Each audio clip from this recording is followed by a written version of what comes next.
21세기 이후 트럼프만큼 스포츠의 진심인 대통령은 없었습니다. 사업가 시절부터 UFC, WWE 같은 남성 중심적인 스포츠에 등장해 자신의 카리스마를 과시하며 스트롱맨, 즉 상남자 이미지를 구축해왔죠. 이번에도 당선된 다음 보란듯이 UFC 경기장을 찾았고요. 하지만 트럼프가 정말 싫어하는 스포츠가 하나 있습니다. 트럼프는 왜 농구를 싫어할까요? 사실 2016년 트럼프 일기 시절부터 NBA와의 관계는 그리 좋지 않았습니다.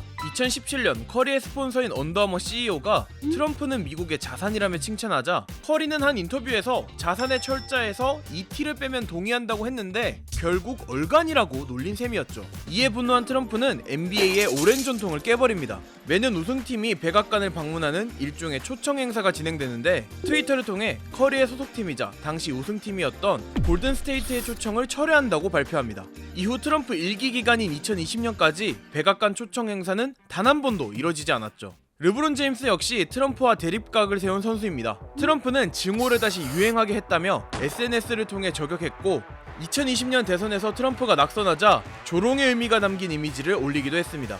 경찰의 흑인 과잉 진압 사건 이후 흑인 생명도 중요하다는 블랙 리브스 매터 운동에 참여하여 경기 시작 전 국가가 나올 때 슬로건이 적힌 티셔츠를 입고 무릎을 꿇기도 했는데요. 이에 트럼프는 백악관 브리핑에서 NBA 시청률이 엄청나게 떨어졌다, NBA가 정치 조직처럼 변했다며 날선 반응을 보였습니다. 그간의 관계를 미뤄봤을 때 다가올 트럼프 2기에서도 친하게 지내는 건 쉽지 않아 보이죠. IOC도 트럼프의 당선이 그다지 반갑지는 않습니다. 트럼프는 당선 전부터 자신이 남성이라고 부르는 트랜스젠더 여성들의 여성 스포츠 활동을 금지하겠다고 여러 차례 언급했습니다. 필요할 경우 행정명령까지 동원해서라도 철저하게 중단시키겠다고 말했는데요. 개별 종목이 성별 기준을 자율적으로 정하도록 한 IOC의 정책과 정면으로 부딪히게 되죠.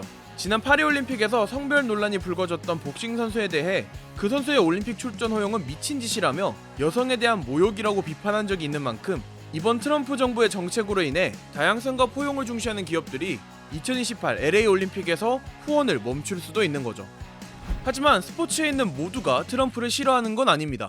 트럼프의 당선 소식에 미소 짓는 사람, 바로 데이나 화이트 UFC 대표입니다. UFC 입장에서 트럼프는 일종의 구원자에 가까운데요. 1993년 UFC가 출범한 직후 미국 내 반응은 썰렁했죠. 당시 대다수의 주에서 UFC가 야만적이라며 개최를 꺼렸습니다.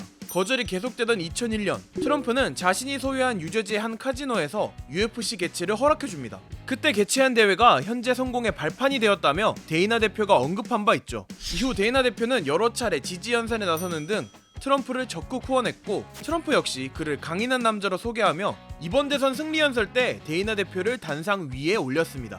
최근 뉴욕에서 열린 UFC 경기에 트럼프 당선인이 깜짝 방문했는데요. 두 사람의 끈끈한 관계는 계속될 것 같죠. 미국 밖에서도 옅은 미소를 띠고 있는 사람이 있었으니 바로 러시아의 푸틴 대통령입니다. 2022년 러시아가 우크라이나를 침공한 이후 피파, IOC 등 국제 스포츠 기구로부터 출전 금지라는 철퇴를 맞았는데요. 러시아 올림픽위원회라는 중립 선수의 자격으로 참가할 수 있었지만 팀 러시아의 이름은 2014 소치 동계올림픽과 2018 러시아 월드컵 이후로 국제 무대에서 찾아볼 수 없었습니다. 이런 상황에서도 러시아의 행복회로가 돌아가는 건 두 가지 이유가 있습니다. 트럼프는 선거 기간 동안 러시아 우크라이나 전쟁을 24시간 이내에 끝내겠다며 강한 자신감을 보여왔고 차기 국제 스포츠 이벤트인 월드컵과 올림픽이 모두 미국에서 열린다는 점이죠. 만약 종전이 성사될 경우 푸틴과 친밀한 관계를 유지하는 트럼프가 미국에서 열리는 대회부터 러시아가 출전할 수 있도록 피파나 IOC에 압박을 가할 수 있다는 전망이 나오고 있습니다. 다가올 트럼프 2.0의 시대, 누가 덕을 보고 누가 손해를 볼지 어떤 변화가 스포츠에 찾아오게 될까요? 이번 영상을 만든 PD가 추천하는 영상도 보고 가세요. 스브스 뉴스의 다른 영상을 즐기시려면 구독 버튼을 꼭 눌러주세요.